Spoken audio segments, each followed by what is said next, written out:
l'audience, le commissaire du... La peine de mort a été requise jeudi par le parquet du tribunal militaire de Yaoundé à l'encontre du correspondant camerounais de Radio France Internationale, Ahmed Abba, poursuivi pour complicité de terrorisme. Ce journaliste, correspondant en langue Hausa dans le nord du Cameroun, visé par les attaques du groupe nigérian djihadiste Boko Haram, sera fixé sur son sort le 20 avril, date à laquelle son affaire a été mise en délibéré. Le réseau des défenseurs des droits en Afrique centrale réclame sa libération pure et simple et l'abandon de toutes les poursuites judiciaires. Nous réclamons non seulement la libération pure et simple, mais l'abandon de toutes les poursuites judiciaires parce que le dossier n'a rien. Et la réparation parce qu'il a subi les tortures à la DGR pendant plus d'1 mois. Il a été torturé, tout le monde le sait, avec des blessures. Il est traumatisé, il a un traumatisme psychologique.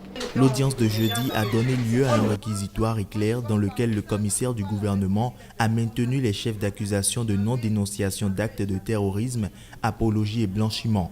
Pendant 3 heures, les avocats du journaliste ont littéralement déconstruit le dossier, prouvant qu'aucun élément de preuve n'a jamais été apporté par l'accusation et qu'aucune des infractions n'est constituée. J'étais confiante en me disant, il va sortir. Je lui ai même dit, nous sommes dehors, ne t'en fais pas, il n'y a pas grand-chose. C'est un jeune qui est tout à fait perdu. Il ne sait pas ce qui lui arrive, il ne sait pas ce qu'il est, il ne sait pas ce qu'il fait. Quand il parle avec vous, vous sentez qu'il est ailleurs, il se dit, mais mon Dieu, pourquoi moi? Et si vous n'avez pas si vous n'êtes pas fort, vous ne pouvez pas ne pas fondre en larmes. Fin juin 2014, une loi antiterroriste très controversée est entrée en vigueur au Cameroun, prévoyant notamment la peine de mort pour les personnes reconnues coupables d'actes de terrorisme ou de complicité.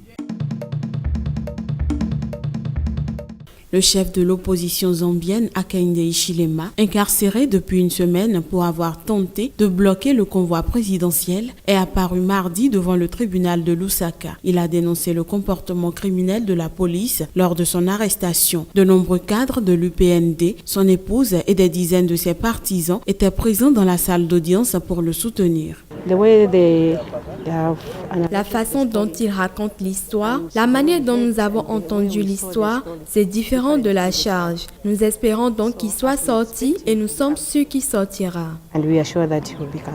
Les autorités lui reprochent d'avoir gêné manifestement le passage de la caravane du président Edgar Lungu lors d'un déplacement dans l'ouest de la Zambie au début du mois et ainsi mis en danger la vie du chef de l'État. Cette audience doit se poursuivre ce mercredi. Candidat déchu pour la 5e fois à la magistrature suprême lors de la dernière présidentielle en août dernier, Hakainde Hichilema est également poursuivi pour trahison, un crime passible de 15 ans de prison à la peine de mort. La date de l'audience pour ce chef d'accusation n'est pas encore fixé.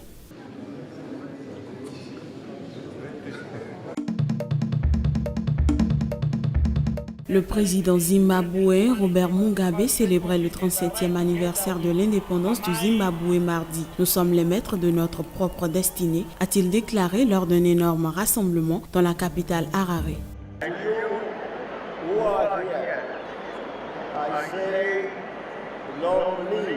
À vous qui êtes ici, je dis vive le Zimbabwe, vive notre liberté et notre indépendance. Maintenant, nous apprécions ce que nous avons atteint, les fruits de notre indépendance, la possession et la propriété de nos terres et de nos ressources naturelles, et nous pouvons maintenant nous appeler maîtres de notre propre destinée.